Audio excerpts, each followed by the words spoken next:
Hey guys, welcome back to the AR army. और Krrish 3 movie का ये सीन तो आपने देखा ही होगा। इस प्लेन का लैंडिंग गियर फेल हो जाता है। इसके बाद आता है हमारा अपना सुपर हीरो और प्लेन को बचा लेता है। आज के इस वीडियो क्लिप में हम कुछ ऐसे फैक्ट्स के बारे में बात करेंगे जिसे आपने न कभी देखा होगा और ना ही कभी सुना होगा। डिस्क्लेमर, इस वीडियो का उद्देश्य सिर्फ और सिर्फ नॉलेज प्रोवाइड करना है। इस फिल्म से जुड़े किसी भी पात्र, निर्माता एवं सहयोगी के काम को ठेस पहुंचाना बिल्कुल भी नहीं है। धन्यवाद। इस क्लिप में हमारा सुपर हीरो न्यूज में यह देखता है कि एक विमान AKA-101 दिल्ली से मुंबई के लिए आ रहा था। इसी दौरान उसका लैंडिंग गियर जाम हो गया। इतना सुनते ही हमारा हीरो निकल पड़ता है प्लेन को बचाने के लिए। अगले ही सीन में हमें दिखाया जाता है कि पायलट ATC को कांटेक्ट करते हैं। यहाँ पर अगर आप बैकग्राउंड में गौर करेंगे तो ऐसा लगता है जैसे ATC किसी टावर पर नहीं बल्कि ग्राउंड में है, जबकि ATC टावर का हाइट काफी अधिक होता है ताकि ATC ऊपर से ही पूरे एयरपोर्ट पर नजर रख सके। छत्रपति शिवाजी इंटरनेशनल एयरपोर्ट के टावर का हाइट करीब 275 फीट है, जबकि इस मूवी में ATC टावर को कुछ इस तरह से दिखाया गया है मानो ये ग्राउंड में हो, ना कि किसी टावर में। अगले क्लिप में कॉकपिट का व्यू दिखाया जाता है जहां पर पायलट प्लेन के योक को अपने हाथों से पकड़े हुए है। इस योक को देखकर हम ये अंदाजा लगा सकते हैं कि ये प्लेन बोइंग कंपनी का है, ना कि एयरबस का, क्योंकि बोइंग कंपनी योक का इस्तेमाल करती है जबकि एयरबस साइड स्टिक का इस्तेमाल करती है। अगले ही क्लिप में हमें दिखाया जाता है प्लेन का आउटर भाग, पर ये क्या? ये तो एयरबस A380 है, लेकिन कॉकपिट में तो बोइंग का प्लेन दिखाया गया था।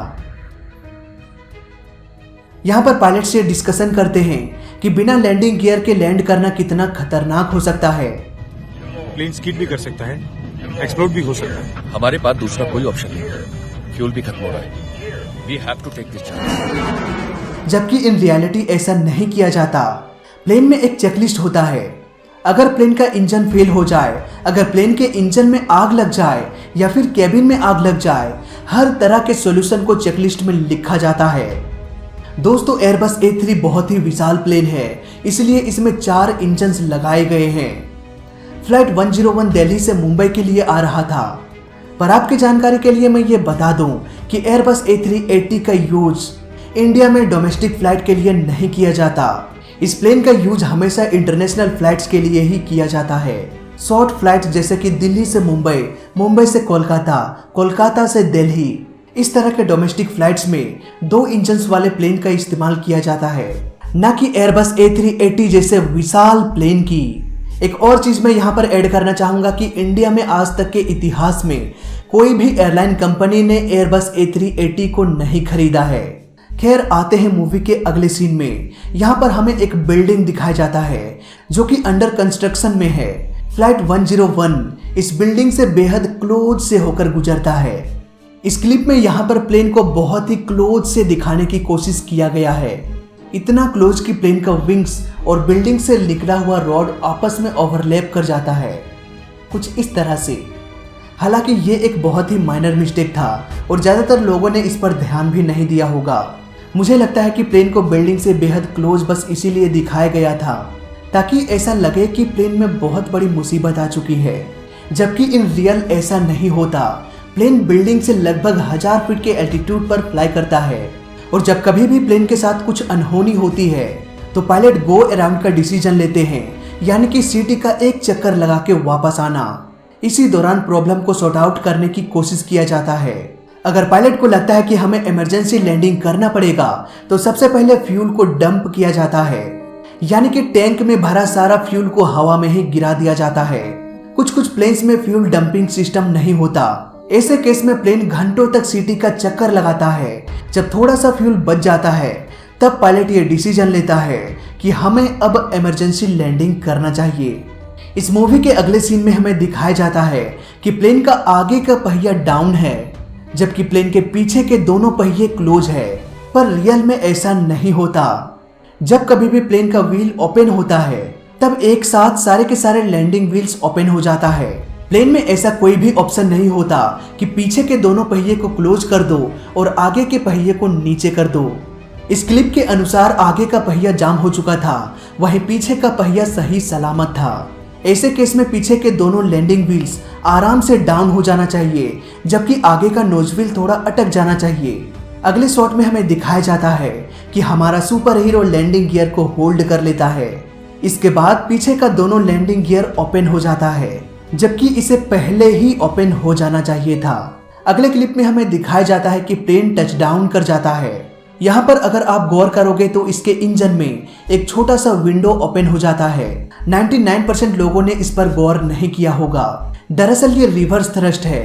ये इंजन के थ्रस्ट को आगे की ओर मोड़ देता है ताकि व्हील में लगे डिस्क ब्रेक को ज्यादा जोर ना लगाना पड़े और वो ओवरहीट ना हो जाए। फाइनली हमारा सुपर हीरो प्लेन को सुरक्षित लैंड करा देते हैं। सो गाइज, ये मूवी बहुत ही ऑसम थी और हम सबका फेवरेट भी। मूवीज और रियलिटी में बहुत फर्क होता है, इसलिए मूवी में वो सब चीजें हमें नहीं बताया गया जो आपको अभी अभी मैंने बताया है। अगर हम इतिहास के पन्ने पलट कर देखें तो हमें इस तरह की 2 घटनाएं देखने को मिल जाती है। पहला है एयर कनाडा 143।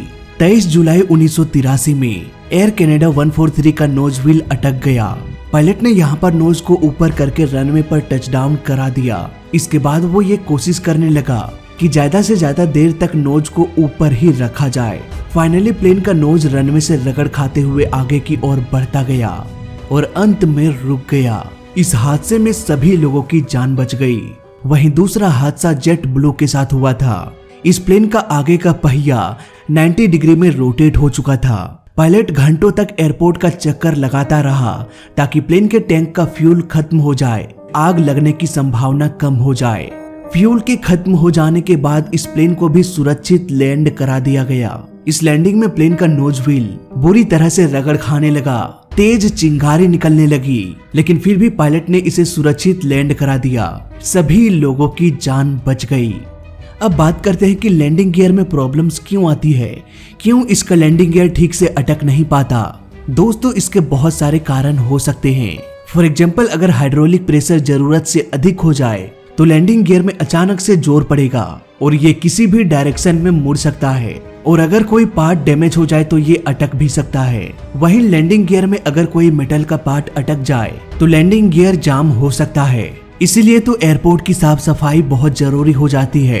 कहीं कोई मेटल का टुकड़ा इंजन में न सक हो जाए या फिर लैंडिंग गियर में न घुस जाए। हालांकि इस पर भी मैंने वीडियो बना रखा है, इसलिए इस वीडियो को यहीं पर खत्म करते हैं। वीडियो अच्छा लगा तो लाइक कर देना, बुरा लगा तो डिसलाइक कर देना और दोनों ही केस में इस चैनल को सब्सक्राइब कर देना, क्योंकि इस चैनल में सीखने के लिए बहुत कुछ है। तो मैं मिलता हूँ आपसे अगले वीडियो में, तब तक के लिए देखते रहिए और सीखते रहिए। जय हिंद, वंदे मातरम।